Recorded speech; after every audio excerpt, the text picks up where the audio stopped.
Thomas Baldrick at ASH 2014 in San Francisco. Happy to have with us Dr. Saad Usmani. He's from the Levine Cancer Institute in Charlotte, North Carolina. Thanks for spending a couple moments with us, sir.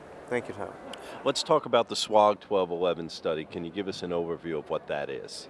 Sure. So the SWOG 1211 study is a multi-institutional national cooperative group trial which was initiated about a year and a half ago.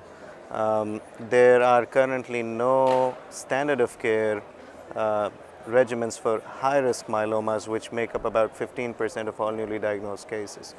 So the idea of setting up the SWOG 1211 study was to establish some benchmarks for this subgroup of patients who do not do very well with the current available therapies.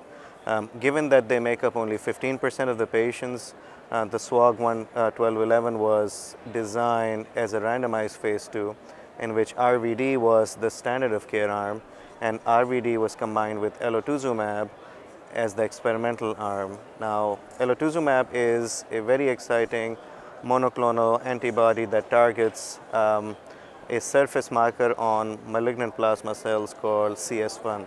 It is also present on normal plasma cells, but it is significantly highly expressed on the malignant plasma cells. Elotuzumab was shown in combination with Revlimid and dexamethasone in a previous study to be very effective, and based on that data, a bigger randomized phase 3 trial is examining a different question in a different patient population. But when we were designing the SWOG 1211 study, Elo appeared to be the most active monoclonal antibody. The idea was, that RVD already has some adverse events and toxicities associated with it. If we want to add another agent to it, we want to make sure that it's safe and it may add to efficacy, but not to the toxicity of the regimen. So the SWOG 1211 was designed with a phase 1 run-in portion in which RVD was combined with Elotuzumab. We took in standard as well as high-risk patients for that particular portion of the trial. And what we're reporting at ASH this year is only the phase 1 safety experience.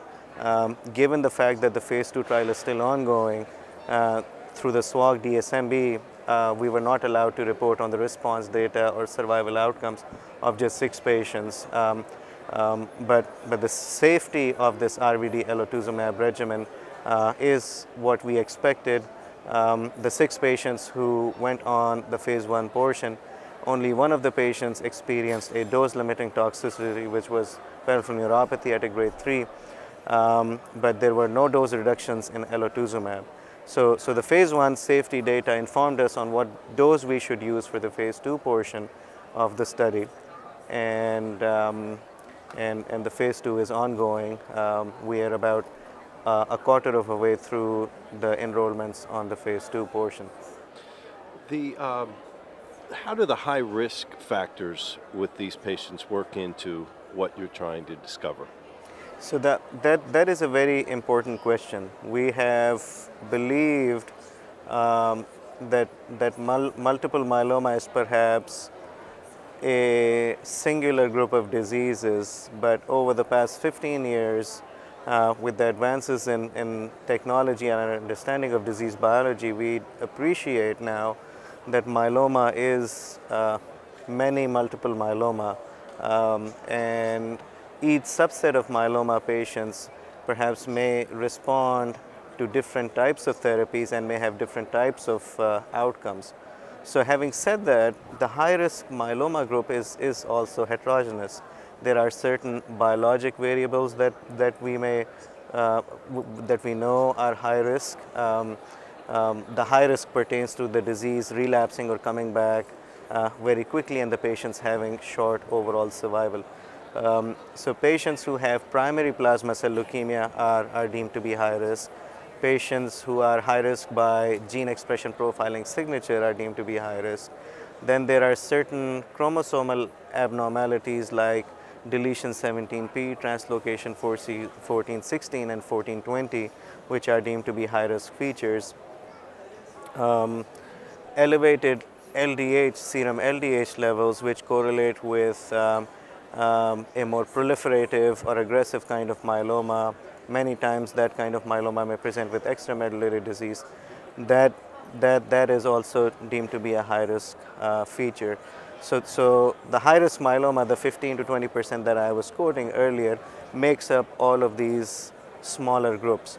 But again, to establish guiding posts instead of teasing out here, the myeloma investigators amongst the cooperative group reached a consensus that we should move forward with a trial which includes all these high-risk features and see if we can prove the hypothesis that adding a monoclonal antibody to the RVD regimen can improve the median progression-free survival for this subgroup of patients.